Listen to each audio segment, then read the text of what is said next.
पंजाब और खैबर पख्तूनख्वा का मसला नहीं है।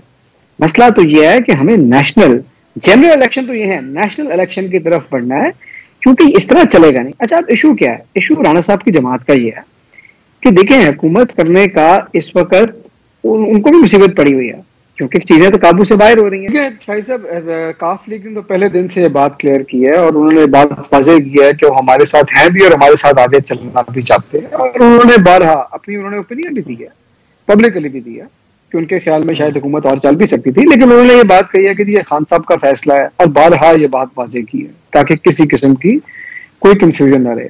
मैं एक बात आपको जरा वाज़ेह कर दूं, देखें बात यह है, पंजाब और खैबर पख्तूनख्वा में इस वक्त पाकिस्तान तहरीक इंसाफ की हुकूमत है।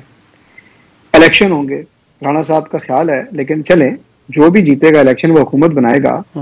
हमारे लिए बेस्ट केस सिनेरियो ये है कि हम जीतेंगे और दोबारा हुकूमत में इंशाल्लाह आएंगे। और जो ऑब्जेक्टिव एनालिस्ट है उनका भी ये ख्याल है कि पाकिस्तान तहरीक इंसाफ इस वक्त बहुत अनप्रेसिडेंटेड पॉपुलैरिटी के ऊपर है।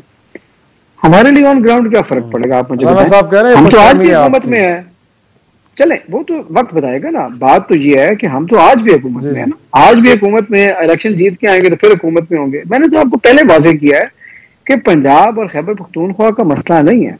मसला तो यह है कि हमें नेशनल जनरल इलेक्शन तो ये है, नेशनल इलेक्शन की तरफ बढ़ना है, क्योंकि इस तरह चलेगा नहीं। अच्छा, अब इशू क्या है? इशू राणा साहब की जमात का ये है कि देखें, हुकूमत करने का इस वक्त उनको भी मुसीबत पड़ी हुई है, क्योंकि चीजें तो काबू से बाहर हो रही हैं। हर रोज आपने देख लिया इकोनॉमी के हालात क्या हैं, डॉलर के हालात क्या हैं, इंपोर्ट्स बंद हैं, एक्सपोर्ट्स नीचे जा रही है, रेमिटेंस गिर रही है, बुरा हाल है।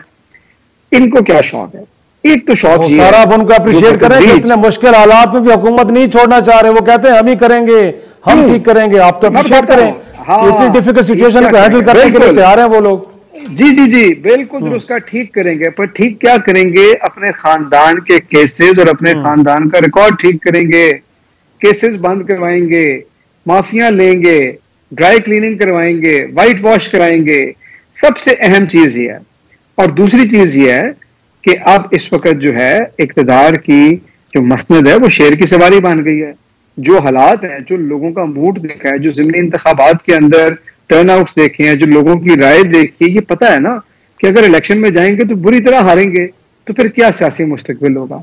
तो इसलिए क्या हसन खावर साहब, आप तो हुकूमत वक्त भी कह रही ना कि जो आपने आईनी बहरान बर्पा करना कर दें। हम तो सवाल ये कर रहे हैं कि आप तारीख पे तारीख क्यों दे रहे हैं? खान साहब ने 26 नवंबर को ऐलान किया, आज हम 14-15 दिसंबर पे बैठे हैं सर, अभी तक वो अनाउंसमेंट हो नहीं रही कि वो कौन सा दिन है जिस दिन असेंबली तैयारी हो रही है।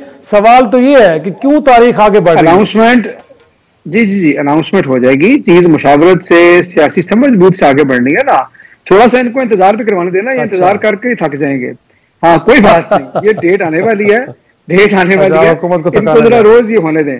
लेकिन मैं आपको एक बात बताऊं कि अगर पंजाब और केपी के इलेक्शन हो जाते हैं, इनकी जो 2023 के जिस इंतजार में बैठे हैं ना, एक तो वैसे ही पॉपुलैरिटी नीचे जा रही है, जो गड़ा खोद रहे हैं वो गहरा होता जा रहा है, ऊपर से फिर ये बाजी जो है ना, अक्टूबर से पहले ही ये हार जाएंगे। ये इनको पता है, ये इनको पता है। अभी तो ये भी इस चक्कर में है कि चलिए देखते हैं क्या करेंगे, लेकिन ये अंडर प्रेशर है, क्योंकि इनको किसी तौर पर ये सूट नहीं करता, और ये समझना नहीं चाह रहे इस बात को कि ये अगर टाइम बाय करते रहेंगे तो तब भी अपना सियासी नुकसान है और मुल्क का नुकसान भी करवा रहे हैं। सिर्फ इस उम्मीद में कि कोई ऐसी चीज तो मेरा ख्याल में